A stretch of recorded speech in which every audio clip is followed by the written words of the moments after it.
ऐसा है समाज में कहीं प्रेम नाम का कोई चीज समझ में नहीं आता है। समाज और परिवार में स्थिति ऐसी बन गई है, परिवार में 4-5 आदमी का एक परिवार होता है और 4-5 आदमी में प्रेम नहीं है। आज वो घर मरकत के सामान बना हुआ है, धन दौलत की कमी नहीं है, बाप बेटा से बात नहीं करता, पति पत्नी में बातचीत नहीं होती है, भाई बहन में प्रेम नहीं है। आज ये हर घर की ये स्थिति बनती जा रही है। ये प्रेम का अभाव ये सारे कष्टों का कारण है। और भगवान की कथा हमें वो प्रेम की शक्ति प्रदान करता है जिससे हमारे अंदर प्रेम का अंकुरण होता है। और जब ये प्रेम हमारे समाज में आ जाएगा, परिवार में आ जाएगा, तो कितना सुंदर समाज परिवार में का वातावरण होगा। भगवान की यहां कथा हो रही है, जहां तक हमारी आवाज जा रही होगी, इतने दूर का वातावरण निश्चित रूप से सकारात्मक विचारों को जन्म देगी। अगर आप कथा को ध्यान से सुनेंगे और इसके भाव को, मर्म को समझने का प्रयास करेंगे, तो आप चाहे किसी भी प्रकार के कष्ट में हैं, वो दैहिक हो, दैनिक हो या भौतिक हो, ये भगवान की अमृतमयी कथा आपको शांति सम्मति अवश्य प्रदान करेगा। इसलिए यही एक भवसागर से पार होने का, जीवन को सफल बनाने का रास्ता है। दूसरा कोई रास्ता नहीं। आप कहीं भी चले जाएं, कुछ भी कर लें, चाहे कितना भी धन दौलत कमा लें, लेकिन अगर प्रेम नहीं तो ये जीवन बेकार है। प्रेम ही परमात्मा है। तो चले आज मैं श्रीमद् भागवत महापुराण से भगवान की प्रेम कथा मैं आपको सुनाऊंगा। आज भगवान से प्रेम हमको हो, प्रेम का जागरण हो, प्रेम का अंकुरण हो भगवान के प्रति, ताकि हमारा ये जीवन सफल हो सके।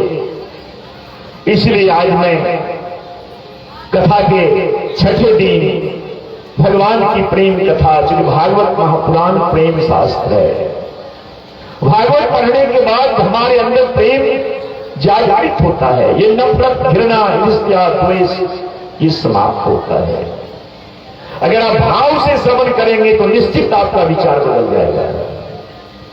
खाली औपचारिकता पूरा करने के लिए अगर आए होंगे, चलिए 2 घंटा बैठ करके समय पास कर लेंगे, तब तो कुछ नहीं होगा। लेकिन सही में शांति सम्मति अपने परिवार में लाना चाहते हैं, पूरे आस्था विश्वास के साथ श्रीमद् भागवत महापुराण का इस प्रसंग को आज आप सुने। भगवान की कृपा अवश्य होगी और इससे आपके घर परिवार में सुख शांति अवश्य आएगा। भगवान की प्रेम कथा इसीलिए मैं आपको सुना रहा हूं, जो यह भाव आपके अंदर जागृत हो, भगवान के प्रति समर्पण की भावना हो। आप जानते हैं भगवान का गोकुल प्रेम है। मैंने आपको सुनाया था ना, जब भगवान बीमार पड़े थे, जब गोपियां को यह जानकारी मिला जो कि कृष्ण बीमार हैं, और उनका कहना है जो कोई वैष्णव भक्त अगर अपना चरणामृत चरण धोकर के हमको पिलाएगा तो हम ठीक हो जाएगा। गोपियां 1 मिनट विलंब नहीं की, क्योंकि हम तो उसके लिए, हम तो उसके हैं। अब मेरा भी क्या है मेरे भाई, हमको जन्म जन्मांतर तक नर्क भोगना पड़ेगा तो कोई बात, लेकिन मैं जिससे प्रेम करता हूं, अगर उनको कष्ट हो रहा है, अगर वो बीमार हैं, तो हम जीवन क्या 7 जन्म हम नर्क में रह जाएं, उसके हमें कोई परवाह नहीं है। हमें तो सिर्फ उनको ठीक करना है। ये प्रेम देना जाता है, प्रेम देता है। आप जानते हैं सत्यभामा जी भगवान कृष्ण के 8 प्राणी में एक प्राणी है सत्यभामा जी, और सत्यभामा जी को कृष्ण को प्राप्त करने के लिए 25 जन्म लेना पड़ा। उनके प्राणी हैं सत्यभामा जी, लेकिन सत्यभामा जी को भगवान कृष्ण को प्राप्त करने में 25 जन्म लेना पड़ा, क्योंकि सत्यभामा जी के मन में एक बार बार विचार आता था। वो सोचती थी जो कृष्ण हमसे ज्यादा रुक्मिणी जी से प्रेम करते, बस यही भाव था। भगवान के प्रति ये भाव आ जाना, ये गलत बात है ना। भगवान तो सम है, वो तो अद्वैत है, लेकिन अस्पटरानी रहते हुए भी सत्यभामा जी के मन में बार बार ये विचार उठते रहता था, जो कृष्ण हमसे ज्यादा रुक्मिणी जी से थे। यही कारण था जो सत्यभामा जी को 25 जन्म लेना पड़ा।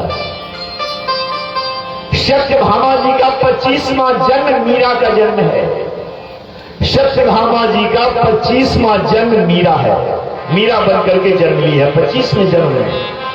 और जब मीरा बन करके जन्म ली और जब कृष्ण को सब कुछ समर्पण कर देती है मीरा, और बावली बन करके मीरा जब पागल के भांति जब गाने लगती है, मेरे तो गिरधर गोपाल दूसरों न कोई, यानी संपूर्ण समर्पण हो गया। तब जाकर के मीरा कृष्ण को पूर्ण रूपे प्राप्त कर पाई। और राधा, एक जन्म में ही राधा कृष्ण एक हो जाते हैं। जो राधा है वो कृष्ण है, जो कृष्ण है वो राधा है। प्रेम का ये भाव जब तक हमारे अंदर नहीं होगा, तब तक ये भगवान को हम कैसे प्राप्त कर पाएंगे। तो चले भगवान की प्रेम कथा मैं आपको सुना रहा हूं, सभी आदमी सावधान होकर के सुने। प्रेम भूमि, ब्रज भूमि जो है, गोकुल की जो भूमि है वो प्रेम भूमि कहलाता है। वहां प्रेम विहार करती है, प्रेम निवास करती है। ब्रज की भूमि प्रेम भूमि कहलाती है, क्योंकि वहां प्रेम के सिवा और दूसरा कुछ है ही नहीं। तुदियम वस्तु गोविंदन तुम्हें समर्पय, यानी कृष्ण को सब कुछ समर्पित, कृष्ण के सिवा और कुछ भी नहीं। जब कृष्ण वहां से गोकुल से आते हैं ना, गोकुल से आने के बाद कृष्ण बड़े बड़े राजा, उन्मत्त अहंकारी राजा का नाश करते हैं, सजा देते हैं। भगवान द्वारिका का महाराजा बन जाते हैं, द्वारिकाधीश कहलाते हैं। सोने की द्वारिका, किसी चीज की कोई कमी नहीं। लोग जाकर सैकड़ों की संख्या में उनकी सेवा में लगे हुए हैं। सारा सुख भगवान कृष्ण के पास है, लेकिन फिर भी उस सारे सुख में कृष्ण को कोई आनंद नहीं मिल रहा है। दिन रात भगवान कृष्ण गोकुल के याद में, जब से गोकुल से आए ना भगवान कृष्ण, गोकुल के याद में दिन रात आंसू बहाते। सारा दुनिया का सुख रहते हुए भी भगवान को शांति नहीं मिल पाई। प्रेम क्या चीज होता है? ये जीवात्मा और परमात्मा के बीच के प्रेम की ये कथा है, और इसके द्वारा समझ पाएंगे प्रेम के जो अंतिम अवस्था होती है। फिर वहां पर में शेष कुछ भी नहीं बचता, द्वैत बचता ही नहीं। प्रेमी और प्रेमिका दोनों एक ही हो जाते हैं। प्रेम गली अति सागरी ताने दो न समाए। प्रेम वो चीज होता है, अरे जब तक प्रेमी प्रेमिका अलग अलग हैं तब तक ये द्वैत है। लेकिन जब प्रेम का जब प्रकाश का अवस्था आता है ना, तो प्रेमी प्रेमिका दोनों एक हो जाते, राधा कृष्ण दोनों एक हो जाते। प्रेम का ये सबसे उच्चतम शिखर होता है। वही दृष्टांत अभी मैं आपको सुनाने जा रहा हूं। भगवान से प्रार्थना है आपके दिल में भगवान के प्रति प्रेम का अंकुरण हो, जिससे आपके घर में सुख शांति आए। इसलिए इस कथा को सभी आदमी सावधानी से श्रवण करने का प्रयास करेंगे। भगवान कृष्ण सारे सुख सुविधा में रहते हुए भी, द्वारिकाधीश होते हुए भी, भगवान गोकुल के प्रेम को भुला नहीं पाते हैं। गोपियां के द्वारा जो उनको प्रेम मिला, ग्वाल के द्वारा जो वहां प्रेम मिला, मां जसोदा के द्वारा जो प्रेम मिला, नंद बाबा के द्वारा जो प्रेम मिला, वहां के जीव जंतु पशु पक्षी जो कृष्ण से प्रेम करता था, उस प्रेम को भगवान भूल गए। दिन रात होते ना खाते हैं, ना पीते हैं, ना सोते हैं। प्रेम तो यही अवस्था बना देता है ना। प्रेम में ना भूख लगता है, ना प्यास लगता है, ना नींद लगता। प्रेम के सिवा और दूसरा कुछ नजर ही नहीं आता। वही कृष्ण की अवस्था है। गोकुल के प्रेम को याद करके भगवान कृष्ण दिन रात एकदम उसी प्रेम में डूबे हुए रहते हैं, रोते रहते हैं। एक दिन की कथा है, मां देवकी जी थाली में भोजन परोस करके भगवान कृष्ण के पास लाती हैं, बेटा भोजन कर ले। जब से गोकुल से आया है कुछ भी नहीं खाता है, पिता किसका नजर लग गया है, माँ होती है ना।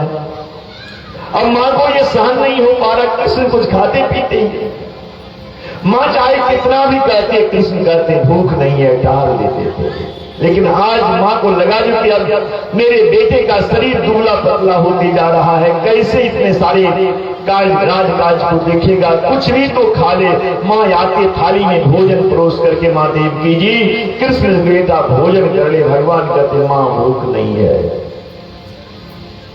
माँ बोली बेटा इतने दिनों से कुछ नहीं खाए पियो, कुछ तो खा लो। भगवान बोली नहीं माँ एकदम भूख नहीं है, खाने का मन नहीं करता, मैं ऐसे नहीं करता हूँ, एक अन्न का एक दाना भी ग्रहण करने का मन नहीं करता। माँ मैं नहीं खाऊंगा, क्योंकि प्रेम इसके द्वारा समझे जीवात्मा परमात्मा के बीच।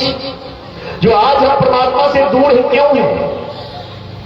हम यहां बैठे, क्या भगवान मेरे सामने नहीं है? अगर भगवान मेरे सामने नहीं है तो मैं ये कथा कैसे कह रहा हूं? भगवान आपके सामने नहीं थी, कथा आप कैसे श्रवण कर रहे हैं? लेकिन वो दिव्य चक्षु चाहिए उनको देखने का। भगवान तो मेरे सामने खड़े हैं, मैं उनसे बात कर रहा हूं, मैं उनकी कथाएं आपको सुना रहा हूं। भगवान आपके सामने विद्यमान है, लेकिन देख नहीं पाते। जब ये प्रेम जब एकत्र की ओर बढ़ेगा तो फिर आपका आंख भले बंद रहेगा, लेकिन अंदर की आंख से भगवान का दर्शन आप अवश्य कर पाएंगे। और कथा में भगवान का दर्शन नहीं हुआ तो फिर कथा सुनने का अर्थ क्या होता है? आप बाहरी, मैं तो कहता हूं जब तक कथा सुने बाहरी दुनिया से आप अलग रहे। अरे 4 घंटा भी मोबाइल को नहीं छोड़ सकते हैं, अरे 4 घंटा भी किसी के याद को भूल नहीं सकते हैं, उसके काम को भूल नहीं सकते हैं। अरे वो काम अभी तक को करके कुछ नहीं मिला। ये 4 घंटा अपने आप को भगवान के चरणों में समर्पित कर दो, देखो इसे कितना लाभ मिलता है।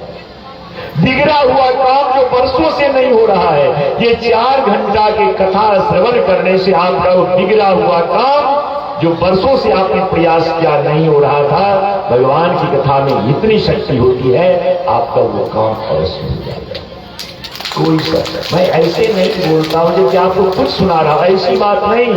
प्रयागराज में हमारा कथा चल रहा था, 57 दिन की कथा थी प्रयागराज में।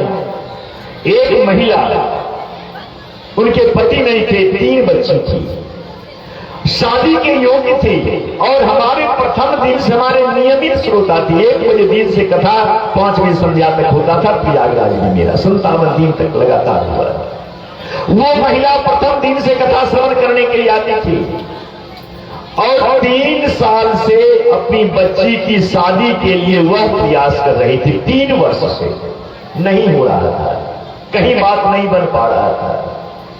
और वो हमारे नियमित श्रोता बनकर के महिला समय से आती थी और समय से जाती थी, और जब तक आती थी वहां घूंघट प्रथा बहुत ज्यादा यूपी में है ना, एकदम घूंघट डाल करके आगे बैठती थी और संपूर्ण कथा सुन करके आरती प्रसाद लेकर के जाती थी। जब 1 महीना हमारा कथा होता है ना, तब ये घटना घटी, उसके घर से एक आदमी आए कहने के लिए ये कुटुंब आए हुए हैं बच्ची को देखने के लिए, आप चलिए। हमारा कथा शुरू ही हुआ था उस समय, लगभग 1:30 बजता होगा। वो महिला बोली जो कि जब तक भगवान का आरती नहीं हो जाएगा हम नहीं जाएंगे। जिस बच्ची की शादी के लिए 3 वर्ष से वो परेशान थी, ऐसा एक नहीं हजारों हजार उदाहरण, अगर मैं उदाहरण देना शुरू कर दूंगा तो 4 घंटा ऐसे बीत जाए खाली उदाहरण देने का। ऐसे भगवान के प्रति समर्पण नहीं कर दिया। हाथों हाथ देखता हूं, आपको भी जागृत करने का प्रयास करता हूं, कहीं हमारा बात आपके दिल को छू ले और आपका जीवन परमात्मा के प्रति आ जाए, भाव उनके प्रति जागृत हो जाए, जीवन में सब कुछ मिल जाएगा। वो महिला कहीं मैं नहीं जाऊं, शादी हो या नहीं, कुटुंब रही या चले जाएं, जब तक आरती नहीं हो जाएगा हम नहीं जाएंगे। वही हुआ। पूरे कथा समापन होने के बाद जब आरती मंगल प्रसाद हो गया, उसके बाद वो घर जाता है और घर जब जाती है तो वहां की स्थिति जान लीजिए। जब घर जाती है तो उसके बाद बच्ची की शादी फाइनल, उसके जो सगा संबंधी थे ना गोतिया, उसके बच्ची की शादी फाइनल कर दिए। यहां कुटुंब को खिला पिला करके विदा कर दिए, बिना गार्जियन का फाइनल हो गया। जब दूसरे दिन महिला आती है ना, तभी हमसे बताइए कि गुरुजी हमारे साथ वो एक अजीब घटना घट गई। आप जितना बात मंच से बोलते हैं ना, वो हमारे जीवन में वो सब कुछ परिलक्षित हो गया। बोले क्या हुआ? तो बोले गुरुजी ऐसी ऐसी बात थी, हमारी 3 बच्चे, बड़ी बच्ची की शादी के लिए 3 साल से परेशान थे। लोग आते थे, देख करके चले जाते थे, बात नहीं बन पाती थी। और कल कथा के बीच में हमारे घर से समाज आता है जो कि कुटुंब आए हुए देखने के लिए, बात फाइनल करने के लिए। चलिए, मैंने कहा मैं नहीं जाऊंगी। और जब तक मैं यहां से गया आरती मंडल के बाद, हमारी बच्ची का शादी फाइनल हो गया, सब कुछ तय हो गया। अब अमुक डेट रखा गया है, शादी का डेट रखा गया है। अब सोच सकते हैं कथा में कितनी सच्ची। विश्वास चाहिए, विश्वास। आपको मोबाइल पर कहीं से घंटी बज जाएगा ना, तो कथा से निकल कर वहां जाकर बात करना शुरू कर दीजिएगा।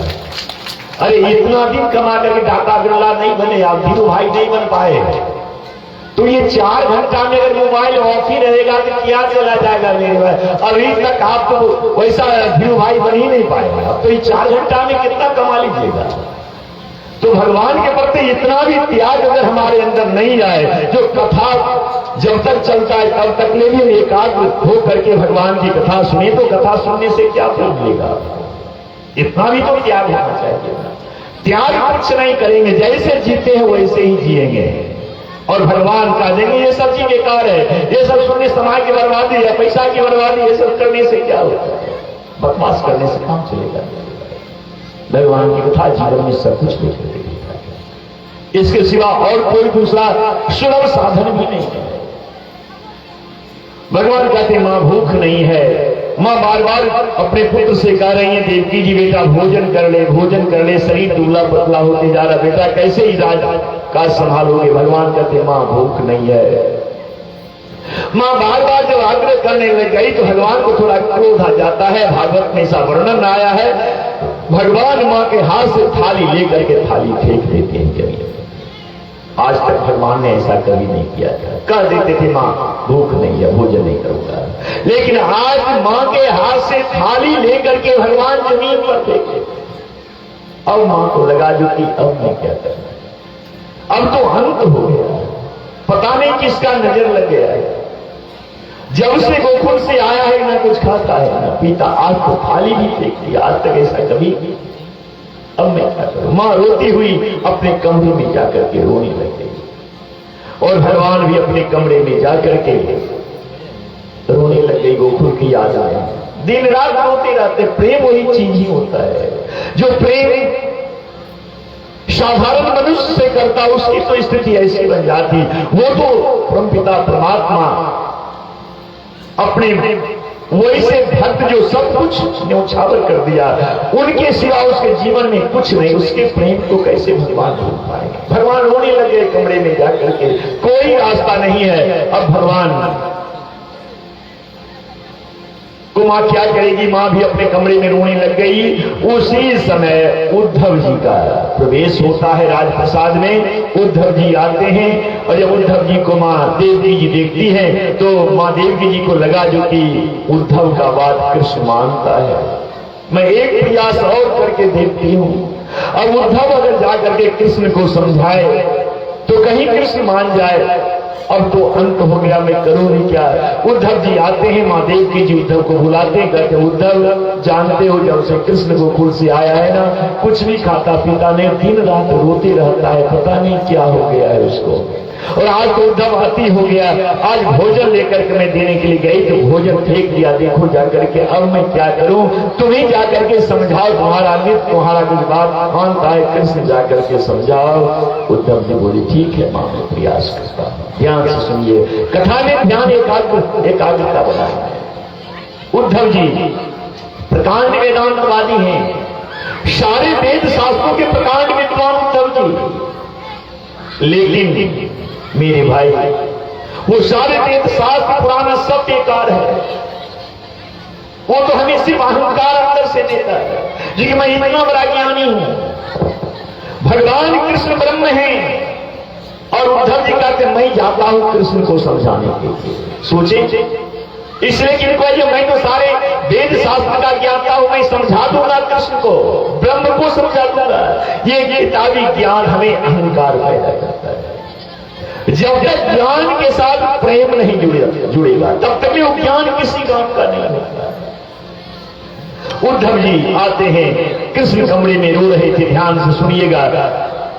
उद्धव जी कहते हैं कृष्ण कृष्ण, भगवान को लगा ये उद्धव की आवाज है और भगवान को रो रहे थे।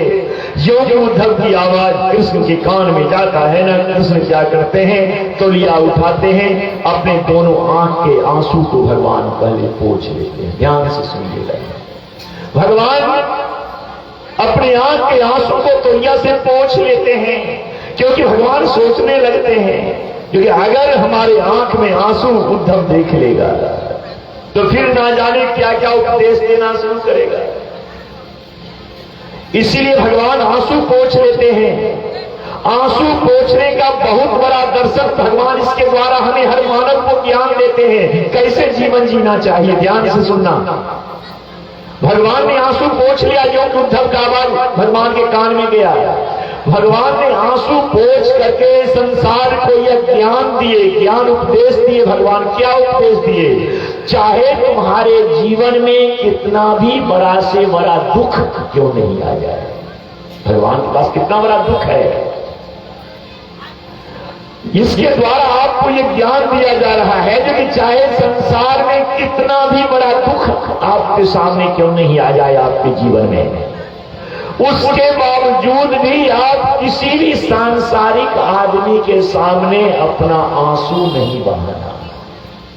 भगवान ज्ञान दे रहे हैं, चाहे कितना बड़ा दुख आपके जीवन में आ जाए, किसी दुनियावी आदमी के सामने आंसू मत बहाना, क्योंकि दुनियावी आदमी इतने चालाक और धूर्त होते हैं, इतने चालाक होते हैं। जब आप किसी के सामने अपना दुखड़ा सुनाते हैं ना, तो सामने वाला व्यक्ति इतना धूर्त और चालाक होता है जो आपके दुख को, आपके सारे दुख को जानने के लिए, सुनने के लिए वह बनावटी आंसू आंख से वह आंख में पानी ले आता है, ताकि सामने वाले को लगे जो ये हमारा हमदर्द है, हमारे दुख से दुखी हो रहा है।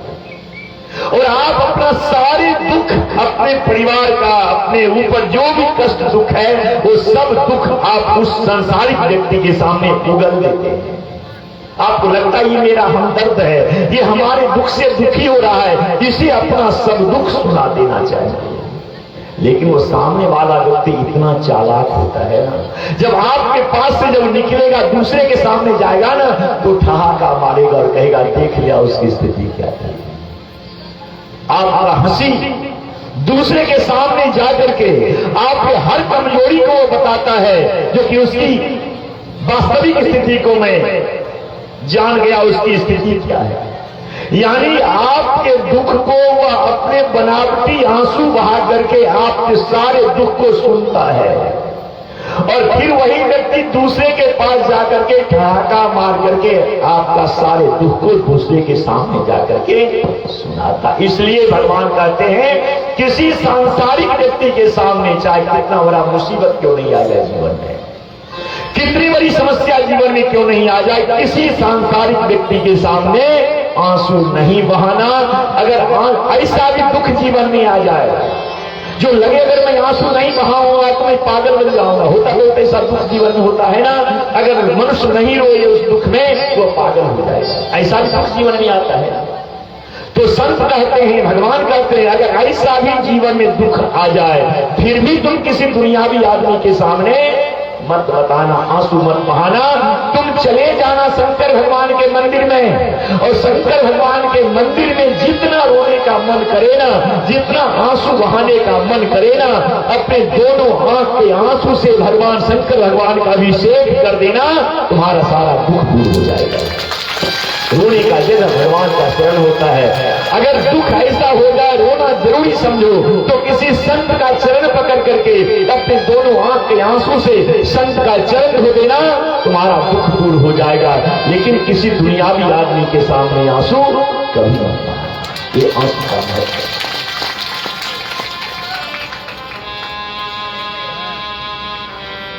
इसलिए भगवान क्या करते हैं, क्योंकि उद्धव तो अब आप देख लेंगे जो कि आंसू कृष्ण की आंख से निकल रहा है तो समझाना शुरू कर दे, उपदेश देना शुरू कर दे। इसलिए भगवान क्या करते हैं, सबसे पहले अपनी आंख के आंसू पोंछ लेते हैं और तब कहते हैं, हाँ उद्धव आ जाओ। उद्धव जी अंदर आते हैं। उद्धव जी कहते हैं, कृष्ण ये मैं क्या सुन रहा हूं? बोले क्या? तो जब से गोकुल से आया यहाँ कुछ खाते पीते नहीं हो? बोले भूख ही नहीं लगता है, क्या करें? तो आप सुने माँ भोजन लेकर आई थी, भोजन में फेंक दिया। बोले मैं क्या करूं, बार बार माँ से कह रहा था जी कि माँ मैं भूख नहीं है, भूख नहीं है, और बार बार वो कहती थी खा लो खा लो। हमें गुस्सा आ गया, थोड़ा मैंने फेंक दिया। मैं जान करके ऐसा नहीं किया, हमें मन ही नहीं लग रहा है, खाने पीने का कुछ भी मन नहीं करता है। उद्धव जी कहते हैं, कृष्ण अब तुम यहाँ के द्वारिकाधीश हो, यहाँ के महाराजा हो तुम, और नहीं खाओगे नहीं पियोगे तो कैसे राजकाज चलेगा?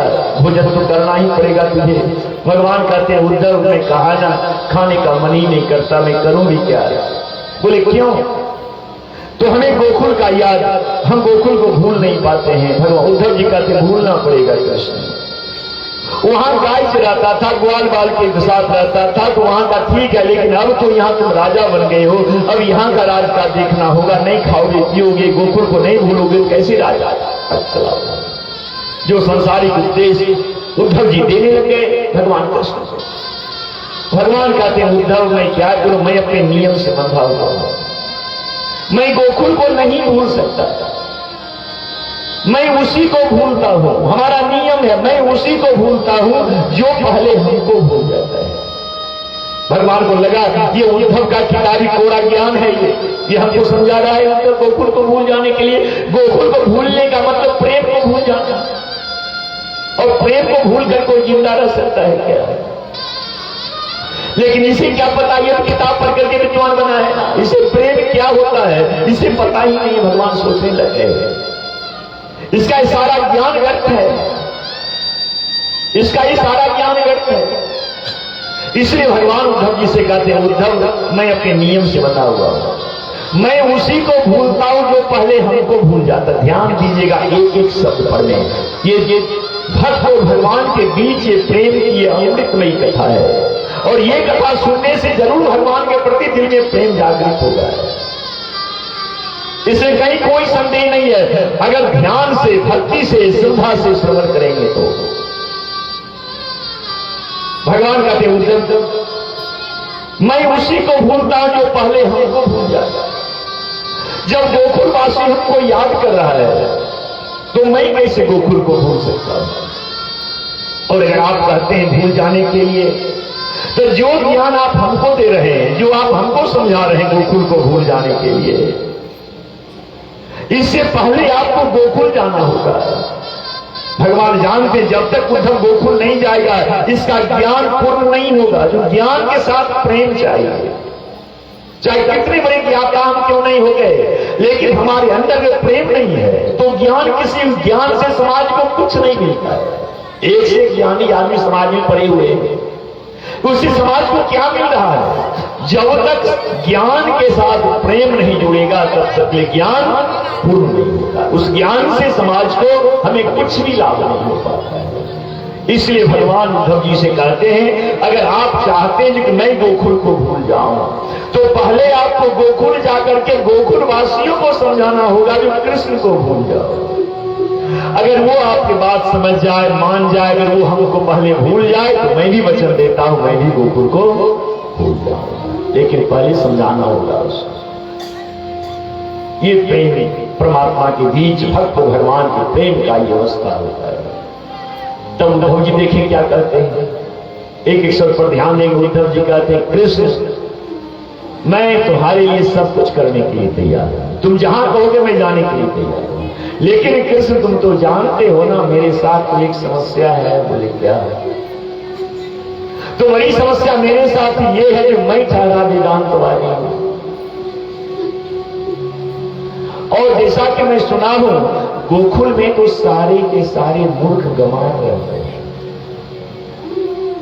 गोकुल में तो सारे के सारे मूर्ख गंवार रहते हैं। वो मूर्ख गंवार हमारे वेदांत की भाषा को क्या समझते हैं? देखे ज्ञान कितना भटकाता है। उनको ये बात नहीं समझ में आती है उसी मूर्ख गंवार से भगवान ब्रह्म कितना प्रेम करते हैं, जिसके बिना ये दिन रात रो रहे हैं उसके याद आए। उसी मूर्ख गंवार से ये कितना प्रेम करते हैं। और हम ये कह रहे हैं जो कि हमारे इस वाणी को मूर्ख गंवार भगवान के दिल के ऊपर कितना चोट लगेगा ये भी पता नहीं है, क्योंकि यहां तो ज्ञान है जो कि मैं तो सबसे बड़ा ज्ञानी हूं। अब यहां कहां पता जो कि क्या हम बोल रहे हैं क्या नहीं, इसका क्या प्रभाव पड़ रहा है नहीं पड़ रहा है। भगवान मन ही मन सोचने लगे कि उद्धव ये तुम नहीं बोल रहे हो, तुम्हारा ये किताबी ज्ञान बोल रहा है। भगवान बोले उद्धव मैं भी तो बना हुआ हूं, मैं करूं क्या? अगर सही में तुम हमसे प्रेम करते हो और चाहते हो जो कि हम गोकुल को भूल जाएं, तो आपको गोकुल जाना ही पड़ेगा। और पहले गोकुल वासियों को समझाना होगा जो कृष्ण को भूल गए। अगर वो हमें भूल जाएगा तो मैं वचन देता मैं भी आपको भूल जाऊंगा। उद्धव जी बोले ठीक है मैं कोशिश करता हूं, जाने के लिए तैयार है। अब उद्धव जी जाने के लिए तैयार हो गए गोकुल। जब भगवान भी तो सुने हैं ना, वहां तो मूर्ख जिससे भगवान प्रेम करते हैं उसको कोई मूर्ख गंवार कहते हैं, तो भगवान के ऊपर क्या लिखेगा? भगवान कहते हैं उद्धव गोकुल जाने के पहले हमारी एक बात सुनते जाओ। बोले क्या है? तू गोकुल जब जाओगे तो हमारा जो पीताम्बर धोती है ना, उस पीताम्बर को पहन लेना, हमारा पीताम्बर पहन लेना। और गले में हमारा जो वैजयंती का माला है ना, उस वैजयंती माला गले में डाल देना। उद्धव जी कहते कृष्ण तुम्हारा वस्त्र हम क्यों पहनेंगे, तुम्हारा माला हम क्यों पहनेंगे? देखिए भगवान क्या कहते हैं। भगवान कहते हैं उद्धव मूर्ख गंवार कहे हैं ना उद्धव जी। भगवान कहते हैं उद्धव ये मैं इसलिए कह दिया क्योंकि तुम जा रहे हो गोकुल वासियों को समझाने के लिए जो कृष्ण को भूल गए। और जानते हो गोकुल वासियों का एक नियम है, हमारी जितनी भी गोपियां हैं ना उसका एक व्रत है, संकल्प है, नियम है। क्या? तो सभी गोपियां एक संकल्प करके बैठी है हम कृष्ण के सिवा, ध्यान से सुनिएगा भगवान क्या कहते हैं, ये प्रेम का प्रकाष्ठा है। भगवान कहते हैं उद्धव से सभी गोपियां यह संकल्प करके बैठी है गोकुल में जो कृष्ण के सिवा किसी दूसरे पुरुष का मुख तक नहीं मैं देखूंगी। ये गोपियां उसका संकल्प है, हम कृष्ण के सिवा किसी दूसरे पुरुष का मुख तक नहीं। अब उद्धव आप तो पुरुष बन करके जा रहे हैं और उसका संकल्प है जो कृष्ण के सिवा हम किसी और पुरुष का मुख नहीं देखेंगे। तो जब वो मुख ही नहीं देखेगी तो फिर आप समझाएंगे किसको? लेकिन जब हमारा ये वस्त्र पहन करके जाएंगे, जब हमारा ये माला पहन करके जाएंगे ना, तब हो सकता है उसको विश्वास हो जाए जो हमारे कृष्ण के द्वारा ही भेजा गया कोई आया है हमको समझाने के लिए। तब हो सकता आपके पास वो आ सके और आप उसे कुछ समझा सके। उद्धव को लगा इतना प्रेम करता है तुमसे। बोले अब जाहिर है देख लीजिएगा कितना प्रेम करता है मुझसे। ये भक्त और भगवान के बीच का ये प्रेम का रिश्ता है, ये कभी टूटना नहीं चाहिए। दुनिया में सब कुछ चला जाए कोई फर्क नहीं पड़ेगा, फिर से उसे पूरा कर लेंगे। लेकिन एक बार अगर भगवान के प्रति हमारे दिल में अगर ये भावना समाप्त हो जाए तो फिर ये जीवन किसी काम का नहीं रहेगा। और भगवान प्रेमी परमात्मा है, प्रेम को जिसने प्राप्त कर लिया भगवान को प्राप्त कर लिया। भगवान को सब ध्यान से सुनिएगा। अब उद्धव जी भगवान का वस्त्र पहन करके माला पहन करके रथ पर में सवार होते हैं। अब रथ खुलने वाला है गोकुल के लिए, रथ यहां से निकलने वाला है। तब भगवान को लगा जो एक बात और कह देना चाहिए। क्या कहे भगवान? भगवान को तो लगा न जो हमारे सामने में यहां कह सकता है जो गोकुल में सारे के सारे मूर्ख गंवार रहते हैं, तो वहां जाकर ये किसी को प्रणाम तो करेगा नहीं। ये प्रकांड विद्वान अपने हैं। और वहां जो हमारे सामने में मूर्ख कह सकता है तो वहां जाकर अगर किसी को ये प्रणाम नहीं करेगा तो हमारे ग्वालवाल हमारी गोपियां सबको क्या लगेगा जो कैसा व्यक्ति आया है कृष्ण का संदेश देने के लिए। तो भगवान क्या कहते, उद्धव एक बात और याद रखना। बोले क्या है? तो जब गोकुल के सीमान के अंदर प्रवेश करोगे ना, जब सारे ग्वाल बाल आएंगे मिलने के लिए ना, तो सबको हाथ जोड़ करके प्रणाम जरूर करेगा। भगवान जानते नहीं करेगा प्रणाम। जब यहां मूर्ख गमार कर सकता है तो मूर्ख को प्रणाम करेगा। तो भगवान कहते प्रणाम। उद्धव जी कहते कृष्ण बच्चे बोले क्या बात बता रहे हो, क्या हम नहीं जानते हैं कहीं जाना चाहिए लोगों को प्रणाम करना है? भगवान कहते मैंने याद पार दिया। हो सकता नहीं, एक बार अक्रूर जी गए थे, उसके हमको लेकर के चले आए। हो सकता है आपको भी सोचे जो कि अभी इस बार ना जाने क्या लेने के लिए आया है, जब आप उसको प्रणाम नहीं करेंगे, इसलिए मैंने याद पार दिया। वहां जाने के बाद सबको प्रणाम जरूर कीजिएगा। उद्धव जी का रथ गोकुल के लिए प्रस्थान होता है। रथ ज्यों की गोकुल के लिए खुला ना, इधर भगवान कृष्ण रथ के पीछे पैदल खाली पांव कृष्ण उस रथ के पीछे पीछे दौड़ते जा रहे हैं। रथ आगे आगे जा रहा है और भगवान कृष्ण पीछे पीछे दौड़ते हुए जा रहे हैं उस रथ के भी। उद्धव जी कहते कृष्ण लौट जाओ, ये प्रजा तुम यहाँ के राजा हो, प्रजा क्या सोचेगा, कृष्ण लौट जाओ। लेकिन प्रेम वैसा ही चीज होता है, कौन क्या बोलता है, क्या देखता है, क्या प्रेम तो सिर्फ प्रेम होता है, उसके सिवा कुछ नजर ही कहाँ आता है। और भागवत में कथा आती है, भगवान रथ के पीछे तब तक दौड़ते रह गए जब तक रथ उनकी आंख से ओझल नहीं हो जाता। फिर भगवान वहां से लौट करके आते हैं, फिर अपने कमरे में जाकर के गोकुल की याद में भगवान रोने लगते हैं। और रथ एकदम वायु वेग हवा के झोंके के सामान रथ, चूंकि एक अहंकारी व्यक्ति बैठा हुआ है ना, अहंकार का प्रतीक, एकदम तेजी से रथ वहां से भागता हुआ वहां से जब गोकुल के सीमान के अंदर प्रवेश किया ना, दूर से ग्वाल बाल देखता है जो कि अरे लगता मेरा मित्र आ गया, मेरा कन्हैया आ गया, मेरा लाला आ गया। उधर से सारे बच्चे दौड़ गए और इधर से रथ वायु वेग के सामान रथ फूल कर उड़ते हुए पता नहीं चल रहा उस रथ पर में कौन बैठा हुआ है। इधर से रथ और उधर से सारे बच्चे दौड़ते हुए आए। जब दोनों एक जगह हुए, रथ एक आए एक रुकता है, जब धूल कर जब नीचे बैठता है ना, तब सारे ग्वाल बाल रथ को चारे ओर से घेरे हुए हैं और उद्धव जी रथ पर में खड़े हो जाते हैं। और भगवान ने कहा था सबको प्रणाम करने के लिए औपचारिकता, बस भगवान सबको खड़े खड़े हाथ ऐसे घुमा करके प्रणाम कर लेते हैं। अगर भगवान नहीं कहते किसी को प्रणाम नहीं करते, मूर्ख को कौन प्रणाम करेगा?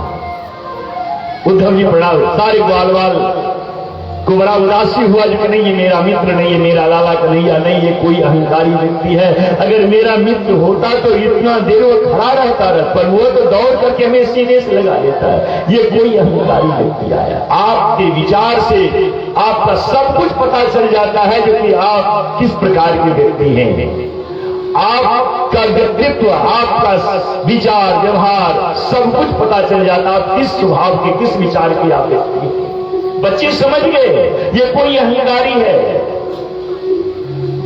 उद्धव जी कहते सुनो मैं कृष्ण का सखा हूं, मैं कृष्ण का संदेश लेकर के आया हूं। ग्वाल बाल कहने लगे आप कृष्ण के सखा हैं, आप ये पहले बता दीजिए कृष्ण कभी हम लोग को याद करता है या नहीं याद करता है? उद्धव जी कहते मैं क्या बताऊं, जब से कृष्ण यहाँ से गया है ना, दिन रात हम लोग को याद करते रहता है, ना कभी खाता है ना पीता है ना कुछ करता है, दिन रात तुम्हारे याद में रोते रहता। सही ग्वाल बाल कहते हो गया हमारा जीवन धन्य हो गया, जब वो हमको याद करता है तो बस वो जहां भी है सुख से रहे, हमें सब कुछ मिल गया।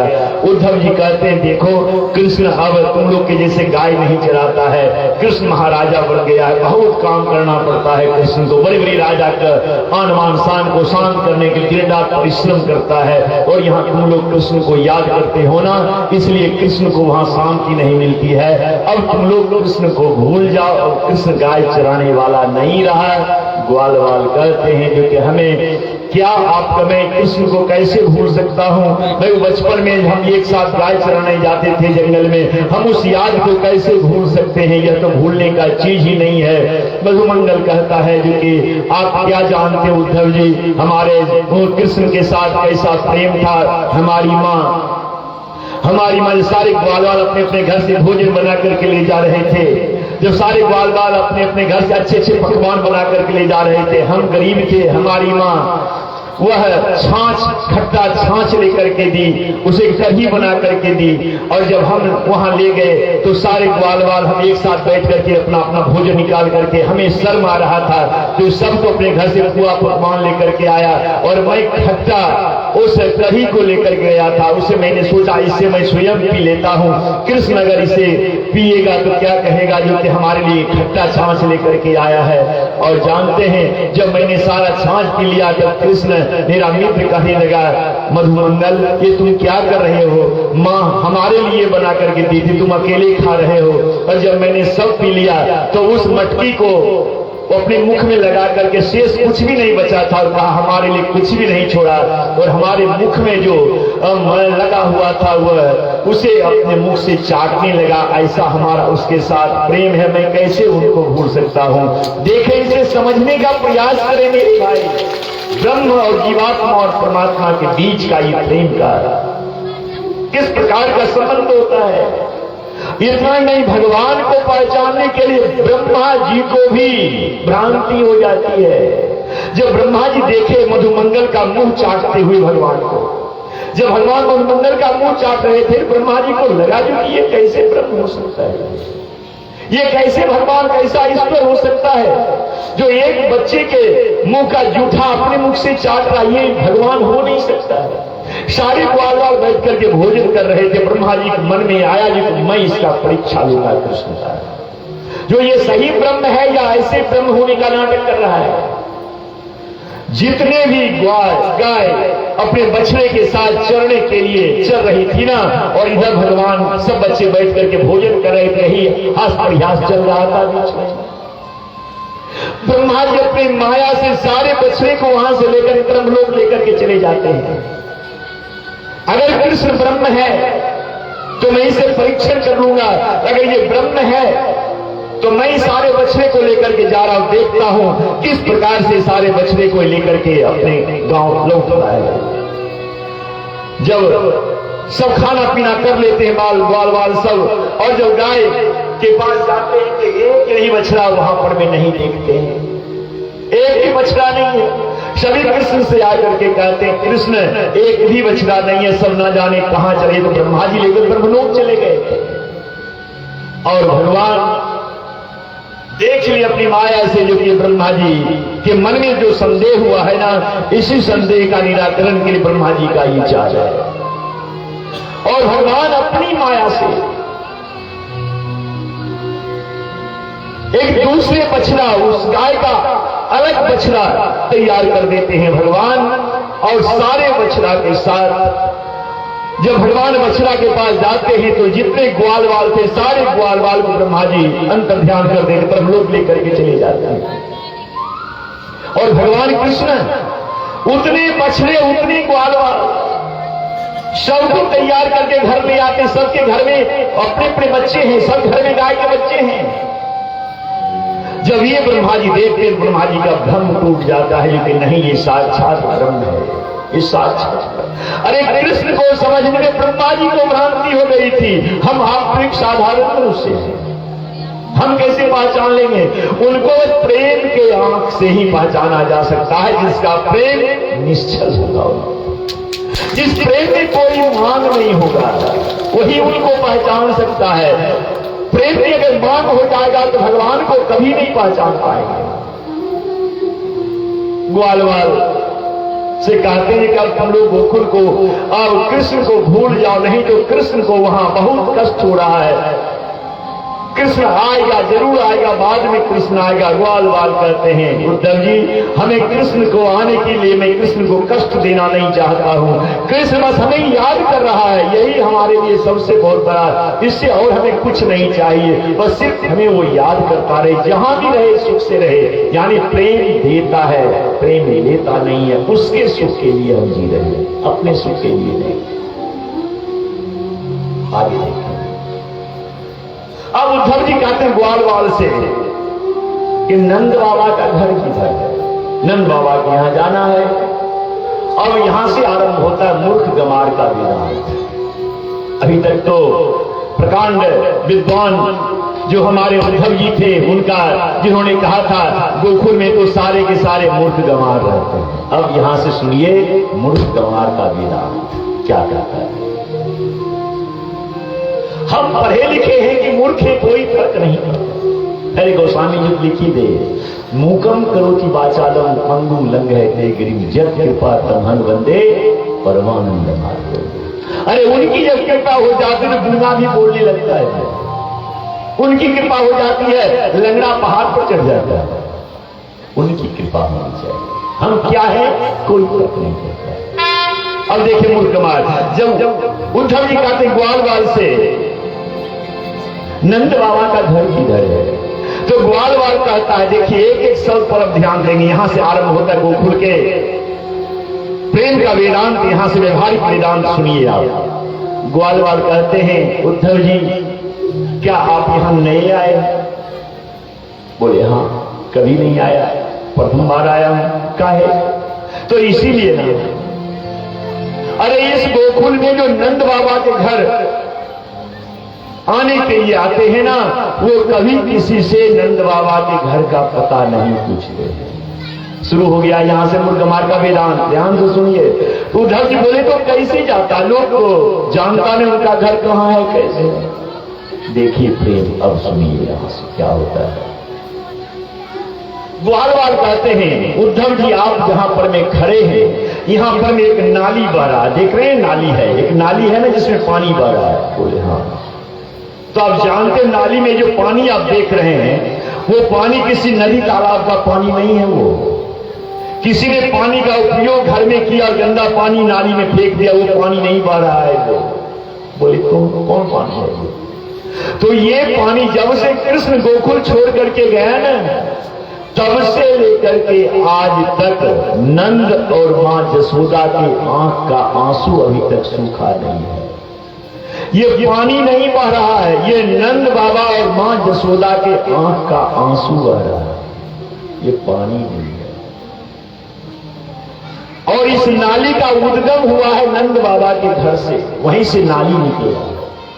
ये नंद बाबा का और मां जसोदा के आंख का आंसू इस नाली में बह रहा है। जो कोई यहां आते हैं ना, इसी नाली के सहारे वो चलते जाते हैं, और जिस घर से नाली निकला है ना, वही नंद बाबा का घर होता है। इसलिए कोई यहां किसी से पूछते नहीं। अब दिमाग चकराने लगा, जो कि जब से कृष्ण यहां से गया तब से माता पिता के आंख का आंसू नहीं सूखा।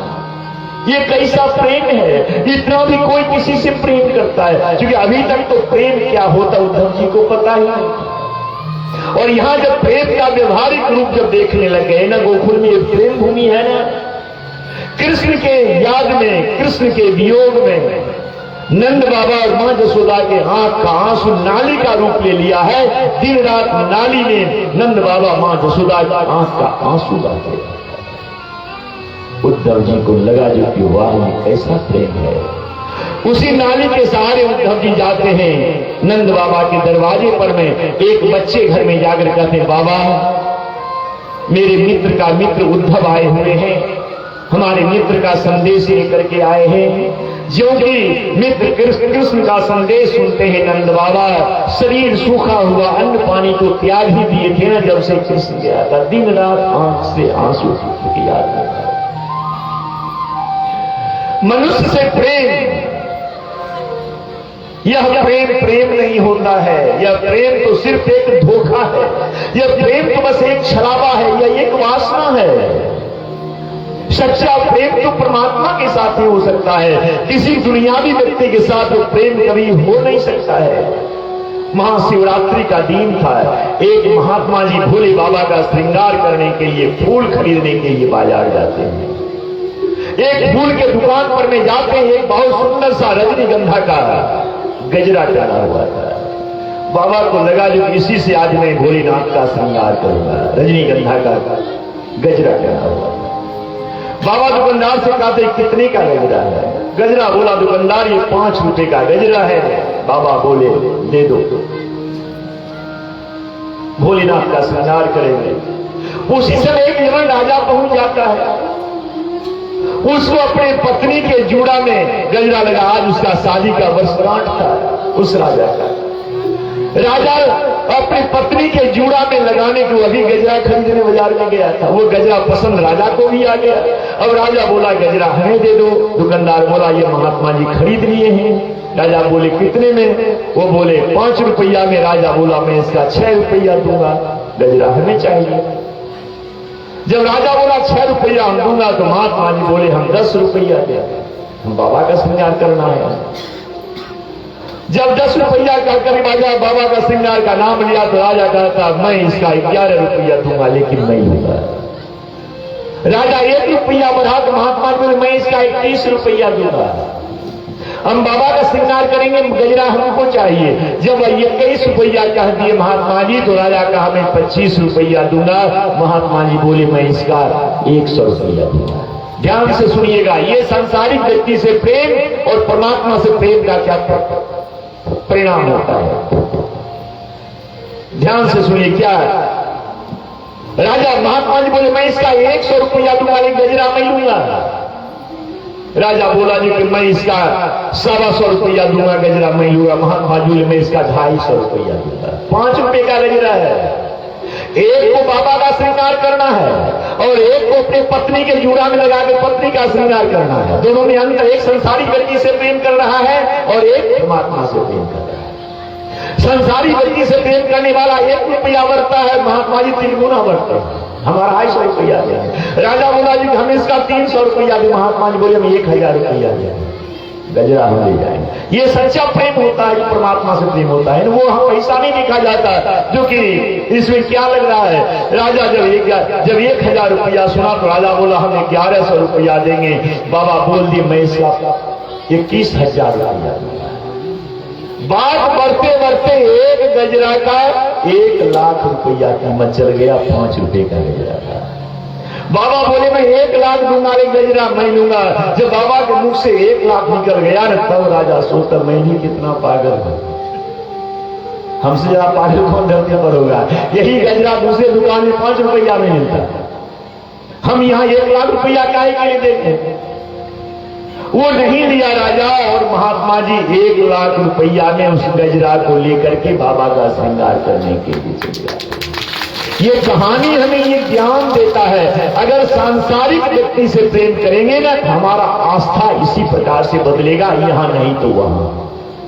लेकिन जब परमात्मा से प्रेम करेंगे ना तो वहां आस्था बदलने का सवाल ही नहीं होता है। चाहे मेरा सब कुछ लुट जाए तो लुट जाए लेकिन मैं उस प्रेम में कहीं नहीं करूंगा। ये महात्मा जी की स्थिति थी। तो ध्यान से सुनिए। अब नंद बाबा के दरवाजे पर में उद्धव जी पधारते, बच्चे जाकर कहते हैं बाबा कृष्ण के मित्र आए हुए हैं। उद्धव कृष्ण के संदेश लेकर के जो भी कृष्ण का नाम नंद बाबा सुने ना अपने पत्नी यशोदा से कर यशोदा लाओ लकड़ी लाओ, क्योंकि चलने की शक्ति तो थी नहीं, अन्न पानी सब त्याग दिए थे नंद बाबा। बोले यशोदा लकड़ी लाओ। पता नहीं हमारे उद्धव जी कृष्ण के क्या संदेश लेकर के आए हैं। नंद बाबा घर से निकलते हैं ना तो ये अब उद्धव जी का धीरे धीरे जो वह ज्ञान का जो अहंकार था ना वो धीरे धीरे शून्य होते जा रहा है। जब ये सुनते हैं तो जब से कृष्ण यहाँ से गया है नंद बाबा और माँ यशोदा अन्न का एक दाना ग्रहण नहीं की है और दिन रात रोती रहती है। जब ये सुनते तो नंद बाबा को जब देखते हैं ना तो अब रथ पर से उतर करके जमीन पर में आकर के और जमीन पर में लेट करके नंद बाबा को प्रणाम करते हैं, एकदम साष्टांग होकर के प्रणाम। क्योंकि अब अंदर का जो अहंकार है ना इनके प्रेम के सामने वह अहंकार समाप्त होती है। ऐसा प्रेम प्रणाम करना बहुत बड़ी चीज होती है। हम प्रणाम को जैसे तैसे कर लेते, लगता है जो कि प्रणाम किसी संत के पास जाते हैं ना तो संत का चरण छू करके प्रणाम करने में हमें लाज लगता है, शर्म लगता है। संत के पास भी जाते हैं ना तो उनका घुटना छू करके प्रणाम कर लेते हैं। संत का भी ये संत का प्रणाम करना नहीं हुआ, ये संत का अपमान करना है। वो संत समझ जाते हैं कि सामने वाला व्यक्ति अहंकार है, अहंकारी है, झुकना नहीं चाहता है। आपके सारे व्यक्तित्व को आप संत समझ गए, आप पे प्रणाम करने के ढंग से, और फिर वहां से खाली हाथ लौटेंगे आप, संत कुछ नहीं देंगे आपको। वो जान लिया अहंकारी है, क्योंकि प्रणाम करने के तरीका बता देता आप किस व्यक्तित्व के आदमी हैं आप। अब नंद बाबा के चरणों में लेके जाते हैं उद्धव जी, साष्टांग जमीन पर में होकर के नंद बाबा को प्रणाम करते हैं।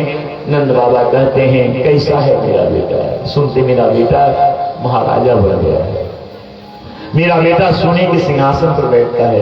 हाँ बाबा, हमारे बेटे के हजारों हजार नौकर चाकर हो गए, कितना सुंदर लगता होगा मेरा बेटा। हाँ बाबा। अच्छा उद्धव जी ये बताइए, मेरा बेटा कभी हमको याद करता है कि नहीं करता है? उद्धव जी कहते हैं, बाबा मैं क्या बताऊं, मैं आपसे क्या बताऊं, जब से कृष्ण यहां से गया है ना, तब से दिन रात आप लोगों के याद में ही डूबा रहता है। और तो और मैं आपको क्या बताऊं, जब से कृष्ण यहां से गया है ना, तब से अन्न का एक दाना भी ग्रहण नहीं किया है। देखे नंद बाबा क्या कहते हैं, जो कि उद्धव जी के मुख से निकला कि जब से कृष्ण यहां से गया है अन्न का एक दाना भी ग्रहण नहीं किया है, तो नंद बाबा ये नहीं कहते हमारा बेटा नहीं खाता है, ऐसा बात नहीं बोली नंद बाबा। नंद बाबा क्या बोले, कैसे खाएगा मेरा बेटा, बेटा किसका है, ये संस्कार है। अरे बाप भूखा है, बेटा भोजन कर ले, ये कैसे होगा?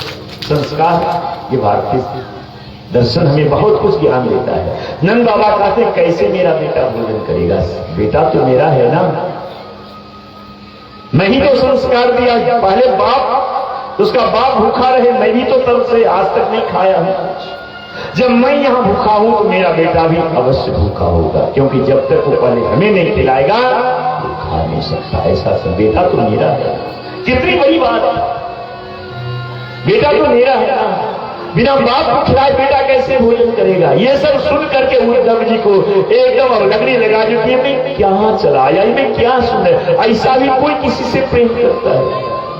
इतना ही देर में मां जसोदा लोटा में पानी लेकर के आती हैं और उद्धव जी को देख करके मां जसोदा उद्धव जी से कृष्ण का संदेश सुनने लगती हैं और कहती हमको याद करता है भगवान। सारी बात उद्धव जी मां जसोदा से कहते हैं और उसके बाद मां जसोदा कहती है सो सुने। मां जसोदा कहती उद्धव में क्या बताऊं।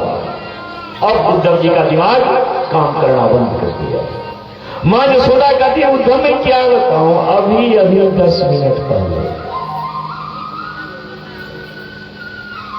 एहसास कीजिए कृष्ण आपके पास खड़ा है, तब भागवत सुनना सफल होगा। अरे भागवत सुनकर कृष्ण का दर्शन इस आंख से नहीं कर पाया तो बेकार है जीवन। मां जसोदा कहती है उद्धव अभी अभी 10 मिनट पहले मैं अपने बेटे को तेल लगा करके, दूध पिला करके, पालने में सुला करके, भोजन बनाने के लिए बैठे कि इतने ही देर में हमारा कृष्ण पालने से उतर करके ना जाने कहां चला गया, मैं उसी को खोजने के लिए जा रहा हूं। तब उद्धव का दिमाग फेल लेना सोचा, ये क्या करेंगे? मैं आया हूं गोकुल से कृष्ण का संदेश, मैं आया गोकुल कृष्ण का संदेश लेकर के जो कृष्ण को भूल जाने के लिए, और मां कह रही है अभी अभी 10 मिनट पहले, मां को 10 मिनट पहले मैं तेल लगा करके, दूध पिला करके, पालने में सुला करके, भोजन बनाने बैठी कि हमारा बेटा कहां चला गया पालने से, मैं उसी को। बड़ा नटखट है उद्धव, बड़ा नटखट है, दिन रात परेशान करते रहता है। अभी तुरंत 10 मिनट पहले। अब उद्धव को लगता है ये किस कृष्ण की बात है, ये कृष्ण तो वहां बैठा हो जिसका संदेश लेकर के मैं इतनी दूर आया हूं। और मां कहती है 10 मिनट पहले पालने में सुला करके मैं भोजन बनाने के लिए गई। अब इनका दिमाग काम करना, ये मूर्ख गमार का वेदांत के सामने सब शास्त्र पुराण का वेदांत इनका गोल होने लग गया है। ध्यान से सुनिएगा, समझ में नहीं आ रहा ये क्या करता है। अब चेन कहां है, ये क्या है, ये कौन कृष्ण है? कृष्ण को हम समझे कहां? कृष्ण को समझते तो कृष्ण को छोड़ करके यहां आते क्या है? बिना कृष्ण को समझे कृष्ण का उपदेश देने के लिए गोकुल चले गए हैं, जहां कृष्ण मैं ही वहां का सारा वातावरण है। उद्धव को दिमाग काम नहीं कर रहा था। रात हुआ, सो जाते, सुबह उठते हैं स्नान करने के लिए। माँ से कहते माँ स्नान करने कहाँ जाना? बोले सामने कृष्ण यमुना किनारे स्नान करता था, वहीं चले जाइए स्नान करने के लिए। उद्धव जी जाते स्नान करके, वस्त्र पहन करके, पीताम्बर जो कृष्ण का था पीताम्बर पहन करके तैयार होते हैं कि सुबह हो जाता है। गोपियां देखती है, जो कि नंद बाबा के दरवाजे पर में रथ लगा हुआ, सभी गोपियां लगता रात मेरा लाला आ गया, सभी गोपियां दौड़ती हुई आई है, नंद बाबा कृष्ण आया है। नंद बाबा नहीं बेटी कृष्ण को नहीं आया है, लेकिन उनके मित्र उद्धव जी आए हुए हैं, कहाँ है, मैं भी उनका दर्शन करूंगी।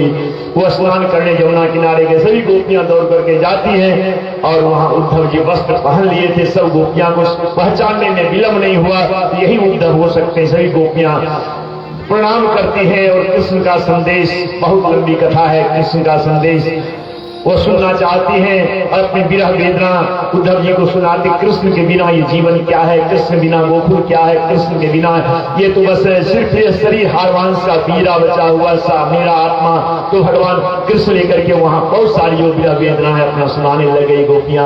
उद्धव जी सुनते सुनते सुनते सुनते गोपियां कहती उद्धव जी हमारी विरह दशा तो आपने सुन ही लिया, नंद बाबा का देख ही लिया, अब मैं आपसे यही कहूंगा जो कि हम मनुष्य कृष्ण से प्रेम करते हैं, यह तो थोड़ा समझ में आती है। जो मनुष्य मनुष्य से प्रेम कर रहा है, मनुष्य भगवान से जीव परमात्मा से प्रेम करता है, लेकिन जब आप यहाँ आए हैं ना, तो चलिए जरा कृष्ण के गौशाला में, जिस गौशाला में कृष्ण जिस गाय को चराता था, गंगी गाय, उनकी हालत चल करके देखिए। कृष्ण जब से यहाँ से गया है ना, वो गाय आज तक एक घास का एक टुकड़ा भी नहीं ग्रहण की है, ना पानी पी है, और दिन रात जमीन पर में लेटे हुए आंसू धारा प्रवाह, आंसू मरणासन्न अवस्था में है। उद्धव जी को लगा जो कि ये स्थिति यहाँ की है, इतना प्रेम मैं तो कभी जानता भी नहीं था कि इतना भी प्रेम कोई किसी से करता है, कृष्ण से इतना लोग प्रेम करता है। अब आदमी की बात को छोड़ दीजिए, पशु पक्षी जीव जंतु कृष्ण के बिना ये सब कुछ सोना सोना लग रहा है, जीवन बेकार है। उद्धव जी आते हैं कृष्ण के गौशाला में, तो क्या सारी गाय जमीन पर में लेटी हुई है, आंख से आंसू बह रहा है, सब शरीर जीर्ण शीर्ण, सबका हड्डी एक एक हड्डी गिना जा सकता है, और कान तक नहीं इधर उधर कर पा रही है, कुछ खान पीन सब बंद कर दी थी। इस अवस्था को देख करके उद्धव जी को समाधि लगने लग गया। ये प्रेम का प्रकाश था, ऐसा भगवान से प्रेम कौन कर सकता है? इतने दूर रह करके भी उनके याद में यहाँ के जीव जंतु पशु पक्षी नर नारी सब की ये स्थिति बनी हुई। उद्धव जी का अब एकदम अंदर का जो ये किताब का ज्ञान था, जो भगवान मंदिर में रहते हैं, सब ज्ञान गोल हो गया उद्धव जी। तब गोपियां कहती हैं उद्धव जी सब कुछ तो आपने देख ही लिया, एक जगह और बचा हुआ है, वहां भी चल करके देखिए, राधा रानी जी के पास चलिए। जिस जगह पर में कृष्ण बिठा करके गए थे ना राधा जी को, आज तक उसी अवस्था में, उसी जगह पर में राधा रानी बैठी हुई है, उनकी याद में चल करके जरा उनकी भी वेदना को भी चल करके सुन लीजिए। जब उद्धव जी राधा रानी जी के पास आते हैं तो राधा रानी जी एकदम शांत मुद्रा में घूंघट डाल करके और बस बैठी हुई है जहां भगवान कृष्ण बिछा करके गए थे। ये प्रेम, भगवान ये प्रेम चाहते हैं। शबरी का वे लाख उदाहरण देते रह जाएंगे, लेकिन जब तक वो भाव हमारे अंदर नहीं आएगा, वो दृष्टांत सुनाने से भी क्या फायदा होगा। उद्धव जी अब इनके अंदर का तो सारा जो ये किताब का ज्ञान था वह तो समाप्त हो गया। उद्धव जी जमीन पर में लेट करके राधा जी को प्रणाम करते हैं और कहते हैं मां। ये मां शब्द बहुत कठिन है, मां ऐसे मुख से नहीं निकलता। जब सब कुछ मां ही एक ऐसा रिश्ता होता है ना पुत्र मां के बीच में, जो एकदम निश्चल और एकदम मां के चरणों में समर्पण भाव जब ये अंदर आता है ना, तब मुख से निकलता है मां। उद्धव जी के मुख से निकला मां, और कहते हैं मां कृष्ण आएगा, बहुत जल्द कृष्ण आएगा। अब देखें जो कि उद्धव जी के मुख से निकला कृष्ण आएगा, तो राधा जी कहते हैं उद्धव किस कृष्ण की बात कर रहे हैं आप? कौन कृष्ण आएगा? इस ब्रह्मांड में तो बस एक ही मेरा कृष्ण है, जो 24 घंटा में 24 घंटा हमारे बगल में। और आप कहते हैं कृष्ण आएगा, कौन कृष्ण आएगा? उद्धव आंख के अंधे हैं क्या? आपकी आंख की ज्योति चली गई है क्या? मूर्ख गवाह, सब जवाब नहीं रहा है। आप कृष्ण को नहीं पहचान पाए शास्त्र पढ़ करके। यही राधा जी कह रही हैं, आप आंख के अंधे हो पोंगा पंडित। हमें तो हंसी आती तुम्हारी पंडिताई पर। राधा जी कहते तुम्हारे पंडिताई पर हंसी आती है उद्धव। जो जिसने स्वयं कृष्ण को नहीं पहचाना, जो स्वयं कृष्ण को नहीं जाना, वो आया कृष्ण का उपदेश देने के लिए गोकुल में प्रेम नहीं। अरे उद्धव, आपका यहां आना यह सिद्ध करता है कि आपने कृष्ण को नहीं पहचाना। अगर आप कृष्ण को पहचान लेते तो कृष्ण को वहां छोड़ करके आप यहां नहीं आते। जिसको कृष्ण मिल जाए फिर वो कहां भटकेगा? आपका यहां आना यह सिद्ध करता जो आपने कृष्ण को नहीं पहचाना। और जो स्वयं कृष्ण को नहीं पहचाना वो हमको आता है कृष्ण का उपदेश देने के लिए। अरे जो कृष्ण मेरा है, इस ब्रह्मांड में बस एक ही कृष्ण है और वो कृष्ण मेरा है। और जो कृष्ण मेरा है वो तो मेरे बगल में अभी भी बैठा हुआ है। क्या आपको नजर नहीं आ रहा? क्या आपकी आंख की ज्योति चली गई है? जब ये बात राधा जी के मुख से निकला तो उद्धव जी अब एकदम अंदर से घबराए। राधा जी कह रहे हैं वो कृष्ण तो मेरे बगल में ही बैठा हुआ है, आपको दिखाई नहीं पड़ता। उद्धव जी को दिखाई तो पड़ नहीं रहा है। और राधा जी कहते हैं उद्धव ठीक है, आंख के तो अंधे हो, यह तो आप स्पष्ट हो गई क्योंकि आपको दिखाई नहीं पड़ रहा है। वो कृष्ण तो हमको एक क्षण के लिए भी आज तक छोड़ा ही नहीं। और आप आने की बात कर रहे कृष्ण आएगा। वो कृष्ण तो 24 घंटा पल पल छन हमारे बगल में बैठा हुआ है, लेकिन आपको दिखाई नहीं पड़ रहा है। इसका मतलब है आपकी आंख की ज्योति चली। अब उधर पास कर लग रहा है ये क्या? ये प्रेम है, ये प्रेम की पराकाष्ठा है।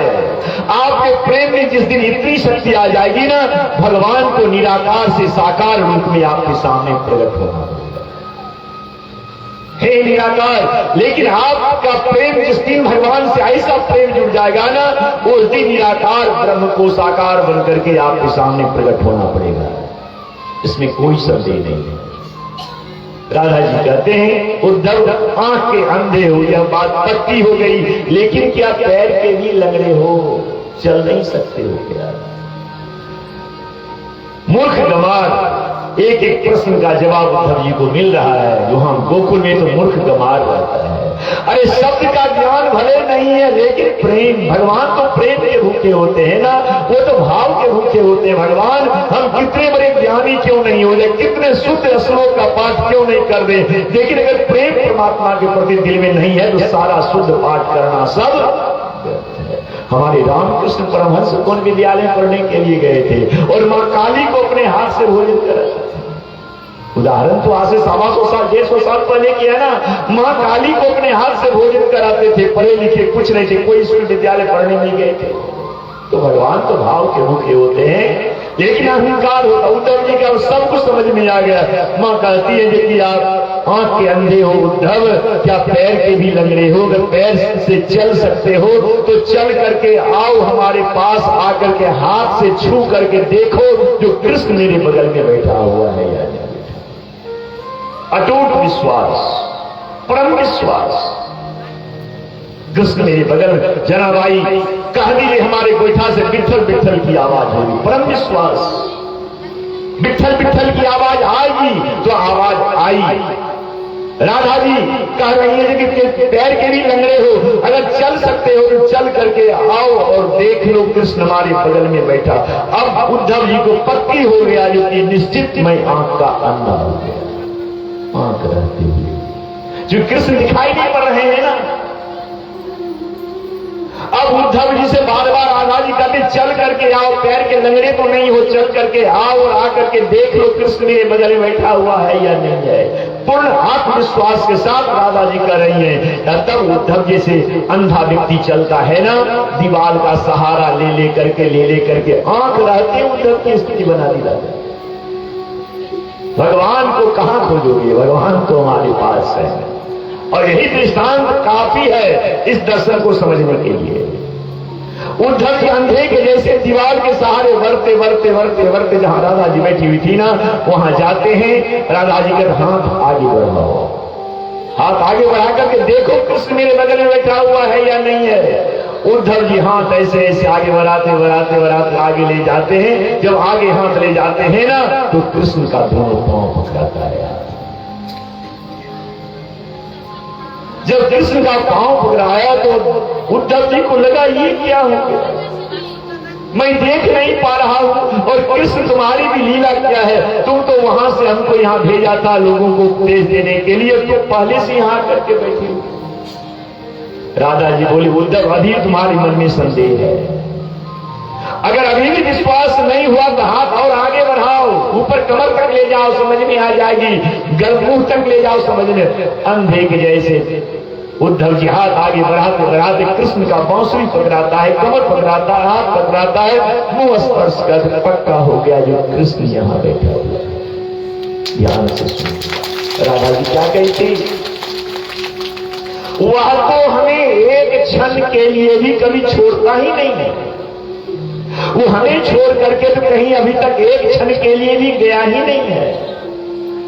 ध्यान से सुनिएगा, वो कभी हमको कहां छोड़ते हैं, छोड़ते ही क्या, हमारे अंदर वो बैठे हुए हैं ना। जिस दिन वो हमको छोड़ देंगे उस दिन राम नाम सत्य है, वो तो कभी नहीं छोड़ते। हम जहां हैं वहां वो हैं।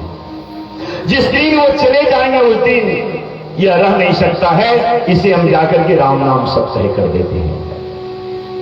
तो ये भगवान तो हमारे साथ है, वो हमें एक क्षण के लिए कभी अपने से जुड़ा नहीं करते, अपने से दूर नहीं करते, लेकिन अज्ञानता के कारण हम इसे समझ नहीं पाते।